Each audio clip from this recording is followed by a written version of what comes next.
શરીફભાઈ મુજબ સાહેબ, આજે બે આરોપીની ધરપકડ કરવામાં આવી છે.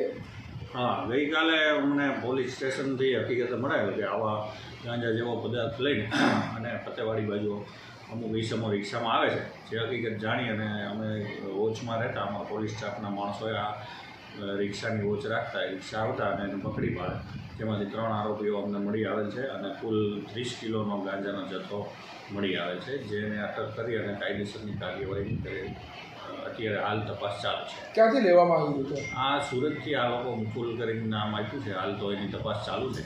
ત્યાંથી લઈ આવતા હતા અને અહીં ફતેવાડી વિસ્તારના રહેતા અજુને એ આ જથ્થો આપતા. આરોપીનો જૂનો ઇતિહાસ કર્યો ગુનો? ના, પૂરો ઇતિહાસ તો હજી હાલ તપાસમાં કોઈ ખુલેલ નથી. એટલે આ સુરતથી આ રિક્ષામાં જ લઈને આવતા? સુરતથી આ લોકો રિક્ષામાં જ લઈને આવતા હતા. એટલે કાયમ રિક્ષામાં જ ધંધો કરતા હતા? હા, અવારનવાર આવી રીતે રિક્ષામાં અગાઉ એકાદ અઠવાડિયા પહેલાં એ લોકો ગયેલા હતા અને ત્યારબાદ અત્યારે ગયેલા. કેટલા સમયથી આ ધંધો કરતા હતા? બસ આ અગાઉ તો એમને કીધું કે અગાઉ એકવાર 1 વીક પહેલાં અમે ગયેલા હતા, એ પહેલાં તો એમને ખ્યાલ નથી.